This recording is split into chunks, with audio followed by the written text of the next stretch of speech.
이 시간 내가 이제 일어나라는 제목으로 윤영일 목사님 나오셔서 귀한 말씀 전해주시겠습니다.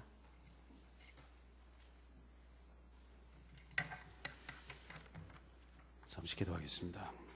하나님 아버지, 이 주의 날 저희들이 주님 앞에 나와 찬송하며 기도하며 말씀을 들을 수 있게 하시니 감사합니다. 태풍을 무릅쓰고 왔습니다. 태풍보다 큰 은혜를 주시옵소서. 우리의 찬양을 받으신 주님, 우리에게 말씀해 주시고 성령님, 우리에게 마음을 열고 귀를 열 수 있도록 도와주셔서 부족한 종이 전하는 이 말씀들이 하나님의 말씀으로, 능력 있는 말씀으로, 열매 맺는 말씀으로 자리매김하게 하여 주시옵소서. 종을 도구로 사용하여 주시기를 원하옵고 예수님의 이름으로 기도하옵나이다. 아멘.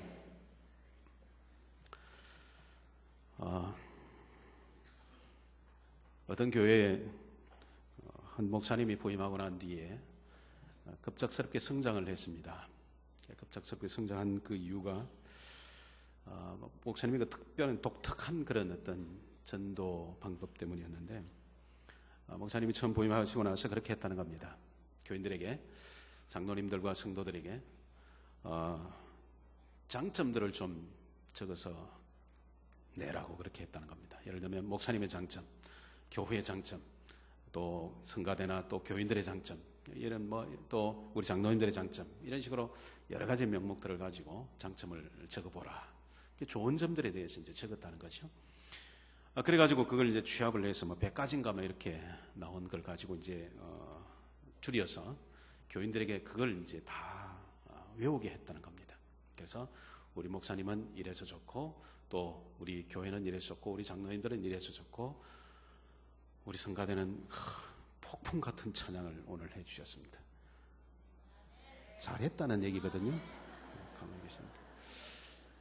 너무 자기들의 은혜에 젖어가지고 제가 칭찬을 해줘도 듣지를 못하는 것 같습니다. 자, 하여튼 그런 좋은 점들, 이런 좋은 점들이 있다고 얘기를 해가지고 그걸 이제 다 외우게 해가지고 시장에 나가서 다른 전도하는 게 아니고, 우리 교회는 이래서 좋고, 우리 장로님들은 이래서 좋고, 우리 목사님이 이래서 좋고, 우리 집사님들 또 누구는 이래서 좋고, 이래가지고 얘기를 했더니 사람들의 생각 속에, 장사하는 분들도 그렇고 그 주변에 있는 사람들의 생각 속에, 그 교회는 목사님도 좋고 장로님도 좋고 교회도 좋고 다 좋은 데다, 이렇게 생각을 하게 됐다는 겁니다. 그래가지고 누가 이사를 오면은 그 교회 가라, 남부면 중앙교회 가라, 그 교회 가니까 진짜 목사님도 좋고 교회도 좋고 다 좋더라, 이런 얘기를 했다는 거예요. 참 그 괜찮은 방법이다.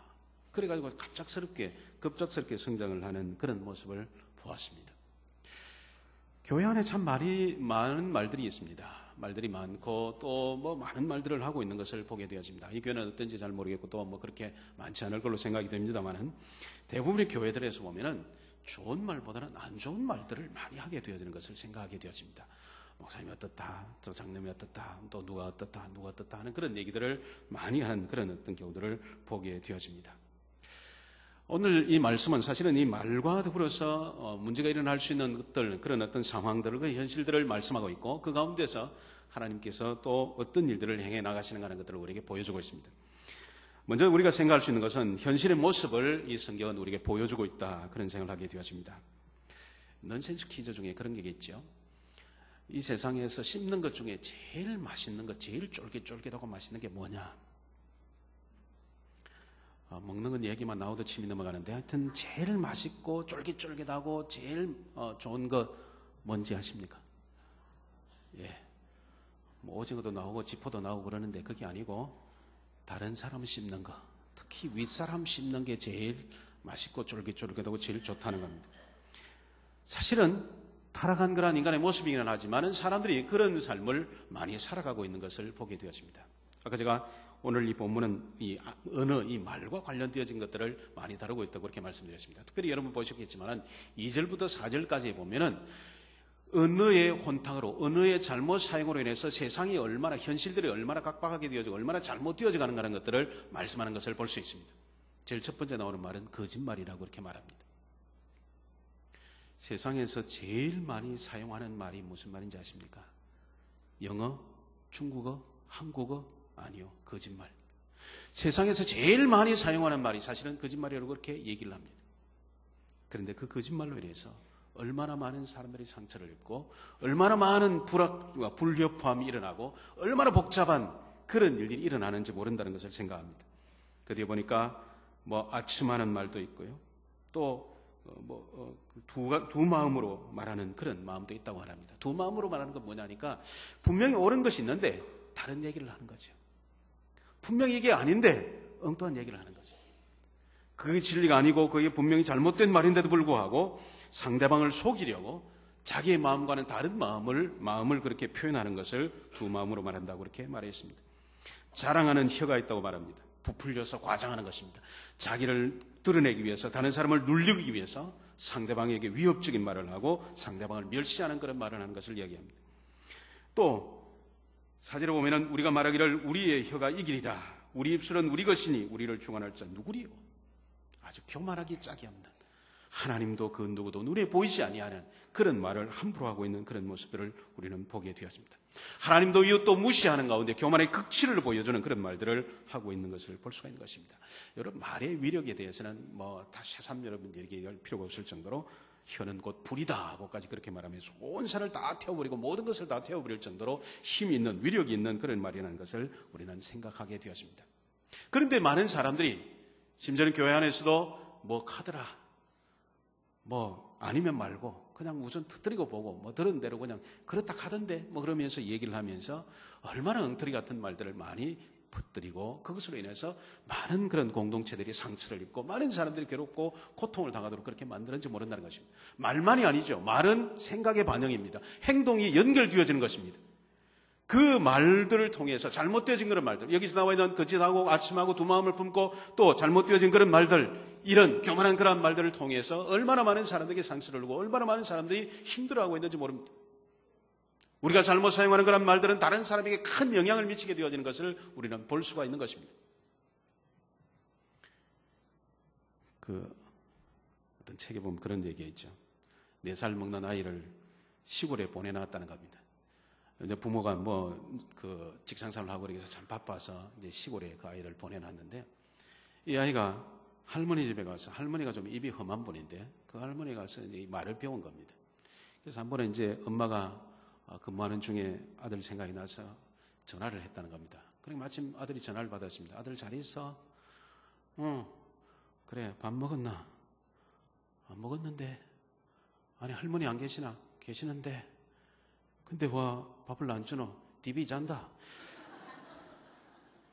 어이구, 그 얘기를 들으니까 얼마나 마음이 아픈지. 그래서 아니, 할머니는 하고 네 밥도 주시도 않고 그렇게 주무신단 말이냐? 할머니 좀 깨워라. 깨워서 좀 밥 달라고 그래라. 안 되는데 왜?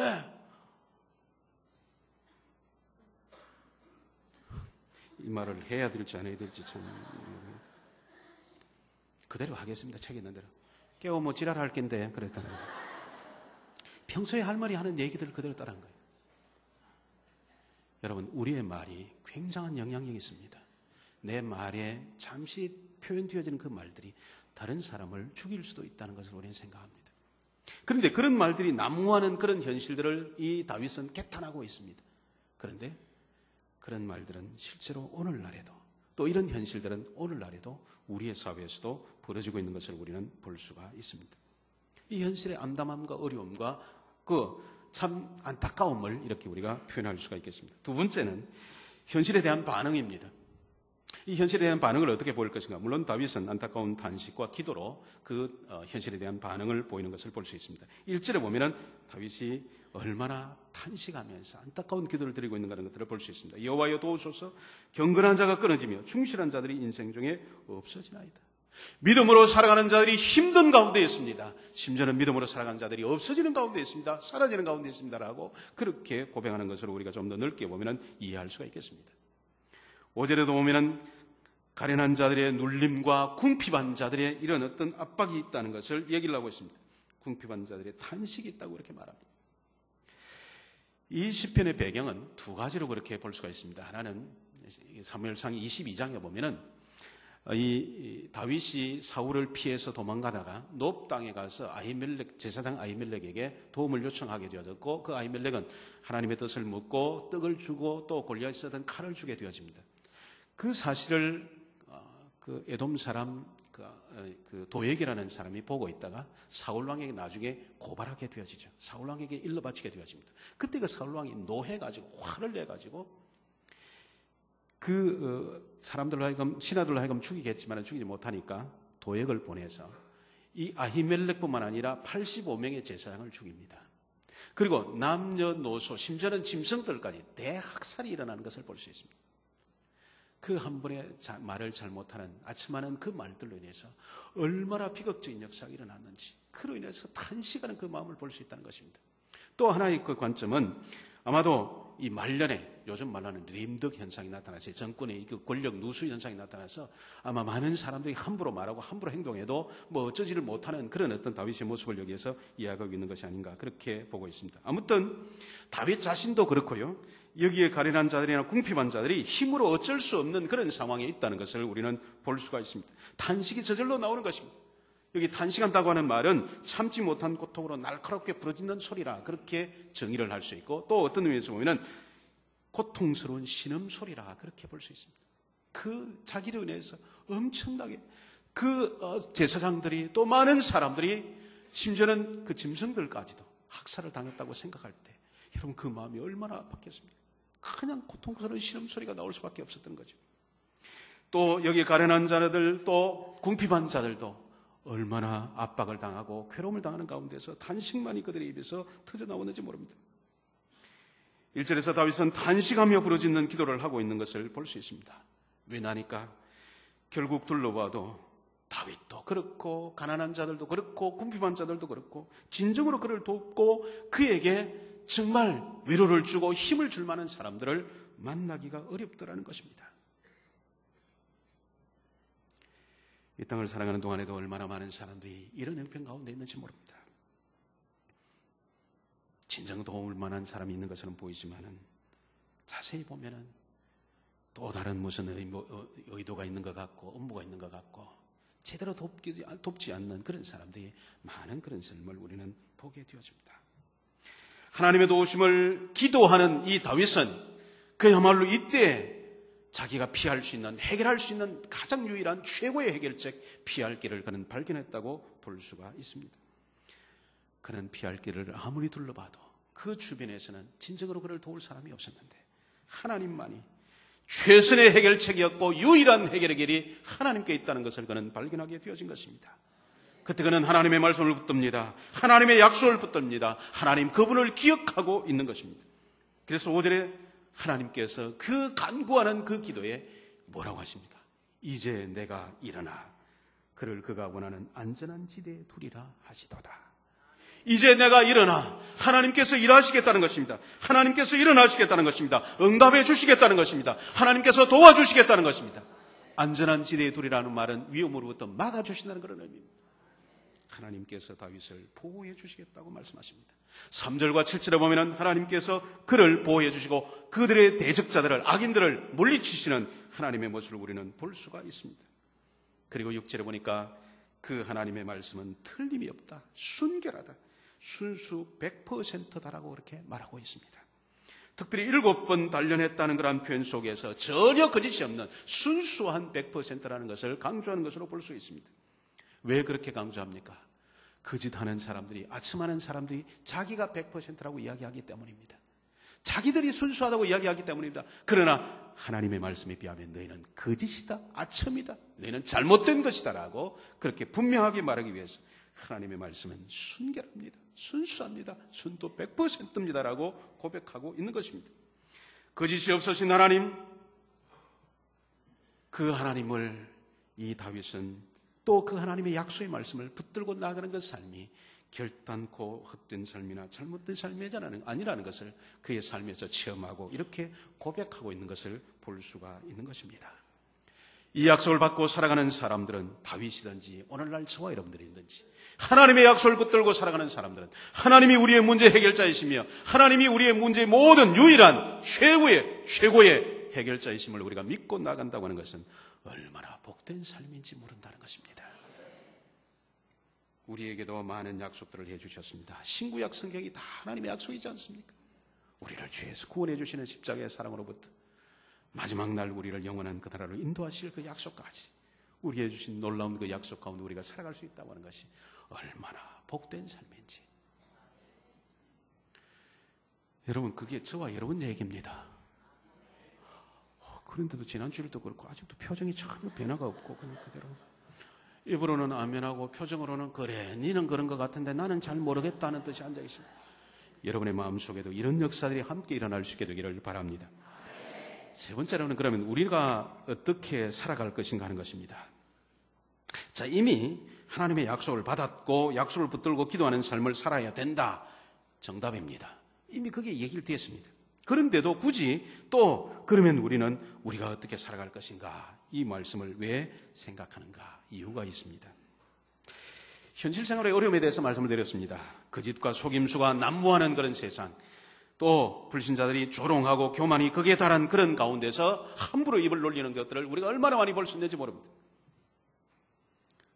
그런 저와 여러분들이 지칠 대로 지친 삶을 살다가 이렇게 주일날 또 새벽 시간마다 예배 시간마다 교회에 오면은 하나님의 그 은혜로 하나님께서 내 기도를 들으시고 우리의 탄식을 들으시고 우리를 안전지대에 두시고 우리를 어려움에서 보호하신다는 사실을 우리가 믿을 때에 우리는 새로운 힘과 용기를 얻게 되는 줄 믿습니다.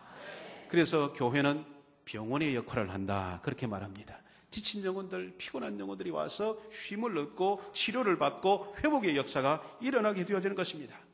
거기다가 내가 이제 일어나, 그렇게 말씀하시면서 하나님께서 우리의 삶의 현장에도 함께 하시고 악으로부터 여러 가지 어려움으로부터 건져주시고 보호하시고 함께 해주시면서 인도해 주실 것을, 그 약속을 우리가 믿고 그 약속을 붙들고 나아갈 때 여러분, 우리는 아멘 하면서 새롭게 우리의 삶을 살아갈 수가 있게 되어지는 것입니다. 그런데 하나님께서 우리의 이런 유일한 해결책이시고 유일한 길이신데 많은 세상의 사람들이, 많은 세상의 종교들이 나도 이제 일어나 너를 돕겠다고, 나도 이제 너와 함께하면서 너를 돕겠다라고 그렇게 얘기를 합니다. 어떤 아이가 숙제를 해갔는데 선생님이 숙제를 보고 아무리 봐도 이게 너무 엉터리 같으니까, 야, 이 숙제 누가 이렇게 하라고 그래서 내일 아빠 데리고 와, 그랬습니다. 그랬더니 그 아이가 숙제 그거 받아가면서 머리를 끄적끄적 하면서 그랬다는 겁니다. 선생님, 이거 아빠가 한 줄 어떻게 하셨어요? 뭐 그랬다는. 정말 도움이 안 되는, 들어보신 겁니까? 제가 지난주에 미리 광고했습니다. 들어본 거라도 처음 듣는 것처럼 들으시고 그렇게 반응을 보이시라고 했습니다. 왜냐하면 들어봤는데 하고 앉아있으면 저는 그 다음에 할 기운이 안 납니다.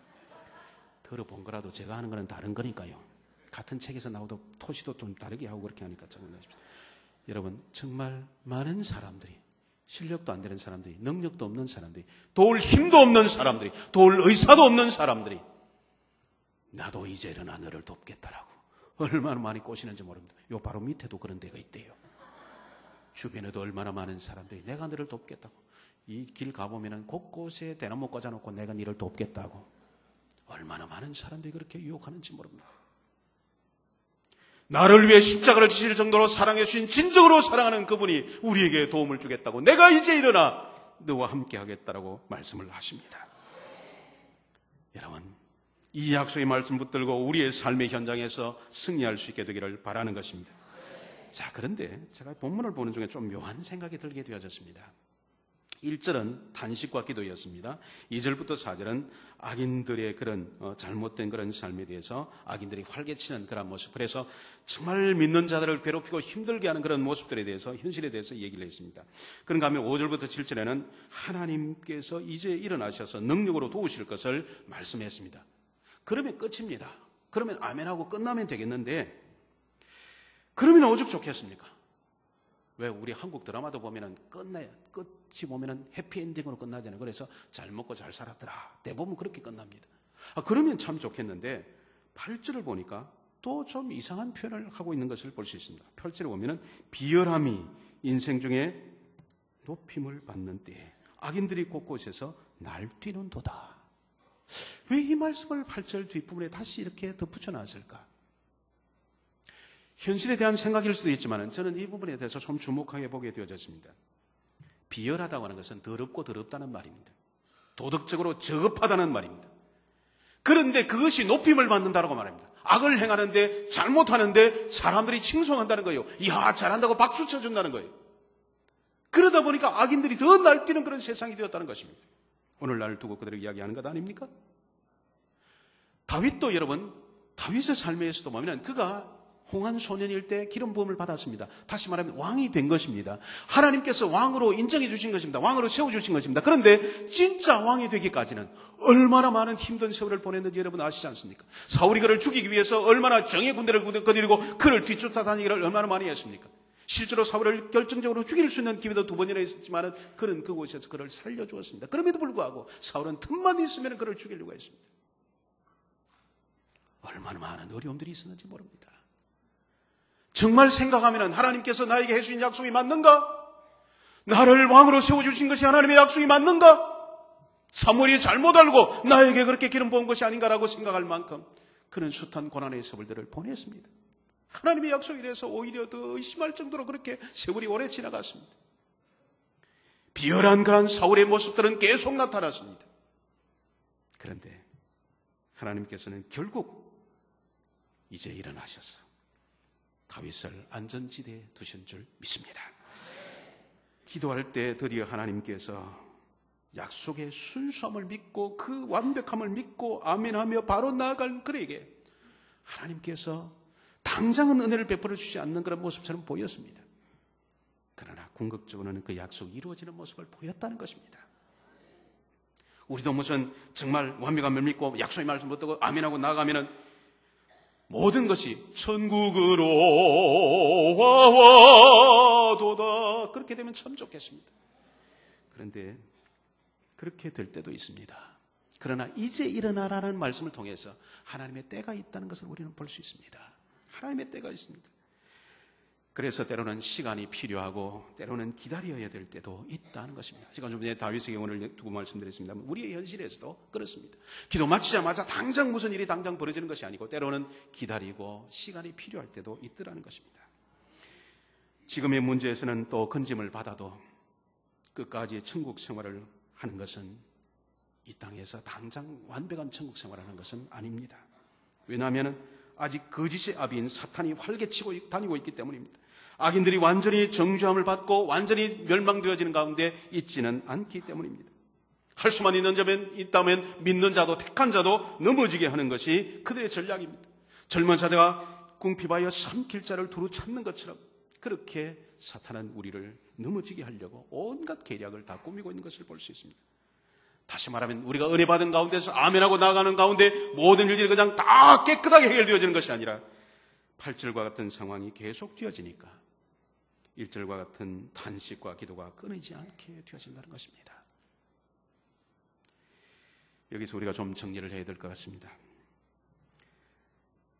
우리가 이 말씀 앞에서 하나님이 내가 이제 일어나 너와 함께 하겠다라고 내가 이제 일어나서 일을 하겠다라고 하시는 그 말씀 또 많은 약속의 말씀들을 붙들고 우리가 아멘하고 이렇게 나아가면 끝나는 게 아니고 당장의 문제는 끝나는 그런 경우가 있다고 할지라도 또 다른 악과 사탄의 장난과 악인들의 행동과 괴롭힘과 조롱과 무시와 비난이 우리에게 있을 수 있다는 것입니다.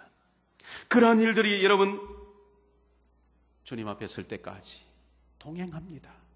끝없이 따라다닙니다. 한국의 남편들이 제일 싫어하는 사람이 누군지 아십니까? 한국의 남편들이 제일 싫어하는 사람 이웃집 남자래요. 왜 이웃집 남자를 싫어하는지 아십니까? 맨날 이웃집 남자는 돈도 잘 벌고 이웃집 남자는 잘해주고 이웃집 남자는 잘 놀아주고 이웃집 남자는 뭘 해도 잘한다는 거예요. 근데 이놈의 이웃집 남자는 죽지도 않고 이사 갈 때마다 따라다니는 거예요. 거기 가도 그 이웃집 남자들이 또 잘하고 또 잘하고 또 잘하고 아이고, 평생을 그렇게 따라다니는 거예요. 여러분 이 악하고 힘들고 어렵게 만드는 이 세상의 풍조도 이 세상의 일들도 끝까지 우리 곁에 머물러 있을 수 있습니다. 그러나 이제 우리는 어제와는 다른 삶의 태도를 신앙의 태도를 가지고 살아야 될 줄 믿습니다. 예수 믿어도 말씀 속에 살아도 약속의 말씀을 붙들고 살아도 이루어진다고 하더니 하나님께서 이제 일한다고 하시는데 왜 나에게 이런 어려움이 있는가? 내게 일어나는 그런 여러 가지 참 불합리하고 잘못되어진 것 같은 이런 삶을 바라보는 시각이 우리의 눈이 달라져야 될 줄 믿는 것입니다. 우리가 이제는 하나님의 약속의 말씀을 붙들고 이 문을 나서고 아멘하고 난 뒤에 이 문을 나서서 이 세상을 살아갈 때 우리에게는 이러한 생각들이 있어야 될 줄 압니다. 첫 번째는 하나님께서 내가 이제 일어나, 하나님께서 능력으로 언젠가 역사해 주실 줄 믿습니다. 나를 위해 이제 일어나서 도와주실 줄 믿습니다. 함께 하실 줄 믿습니다. 다음에만 아니라 지금도 함께 하시는 줄 믿습니다라고 하는 믿음의 자세를 가지고 살아갈 수 있게 되기를 바랍니다. 다시 말하면 이 은혜스러운 분위기 속에 있다가 세상 속에 나가도 이 하나님께서 일어나서 나와 함께 하시고 나를 도우시고 내 삶을 인도하시는 것에 대해서 여러분 결단코 그 믿음이 흐려지지 않게 되기를 바라는 것입니다. 또 하나는 때로는 기다리는 믿음의 삶이 필요하다는 것입니다. 왜 하나님의 약속이 내가 이렇게 고달프고 힘들게 사는데 왜 하나님의 약속이 이렇게 더딜까? 아닙니다. 하나님은 전에부터 지금도 앞으로도 이제 일어나서 우리를 돕고 우리의 삶을 인도하시고 우리와 함께 하실 줄 믿습니다. 다만 그 일이 이루어지기까지 때로는 시간이 필요하고 때로는 우리가 기다려야 될 일들도 있을 수 있다는 것입니다. 또 하나는 하나님의 역사하심을 기대하고 기도하며 살아가야 될 것이라는 것입니다.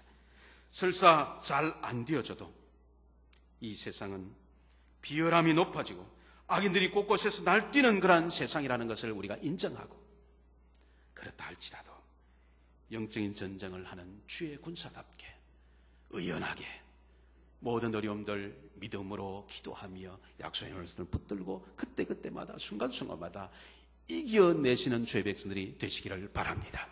약속의 말씀을 붙들고 가는 가운데 주님께서 이제 일어나서 내가 그래 네가 서 있는 삶의 현장에서 너를 돕겠다라고 약속하고 계십니다. 도와주실 줄 믿습니다. 그런 가운데서 어떤 시련과 어떤 어려움과 어떤 환난과 어떤 현실적인 그런 모순 앞에서도 위축되지 마시고 작아지지 마시고 주님 손 붙잡고 승리하는 삶을 살아가시기를 바라는 것입니다. 어떤 노처녀가요, 노처녀 죄송합니다. 나이가 늦었는데 아직 결혼을 안 하고 있는 사람이 있었습니다. 근데 이 사람이 봄이 돼도 그렇고 여름이 돼도 그렇고 늘 그냥 마음에 그냥 우울했다는 거예요. 세상에 보니까 다른 사람들은 애인도 있고 말이지 놀러도 가고 이러는데 자기는 늘 혼자 이렇게 막 그냥 주일 되니까 교회 그냥 성경 지키고 이렇게 막 왔다 갔다 하서 아이고 그래가 또 장로님들이나 누가 보면 아직 시집 안 갔나 이런 얘기 들으면 딱 기가 막히고 이래가지고 정말 내가 못 가서 못 갔나 그냥 가고 싶어도 안 되는데 이래가지고 늘 공전구진하고 이렇게 지냈는데 하루는 기도를 했다는 거예요. 하나님 왜 이렇습니까? 보니까 나보다도 훨씬 떨어지고 말이지 생기고 또 자유방임으로 생기고 이런 애들도 저렇게 시집을 잘 가고 저런데 나는 왜 이렇습니까? 하나님 앞에 따지듯이 이렇게 기도했다는 거예요. 왜 이렇습니까? 언제까지 이렇게 내버려 두실 겁니까? 그런데 어느 한순간에 그의 마음속에 주님께서 함께 하신다, 주님께서 동행하신다는 그런 그 뜻을 깨닫게 됐습니다. 그때부터 이 자매의 얼굴은 바뀌었습니다. 그때부터 이 자매는 걸어가는 폼이 달랐습니다. 어떻게 걸어가는가 하면 이렇게 걸어갔다는 거예요. 이게 왠지 아십니까? 이렇게는 바로 걸어가는 거고 예수님 손잡고 간다고. 참 이거는 굉장한 힌트인데 여러분이 혹시 가다가 이렇게 내일 걸어가는 수 있으면 남부민 종교 교인인 줄 아시기 바랍니다.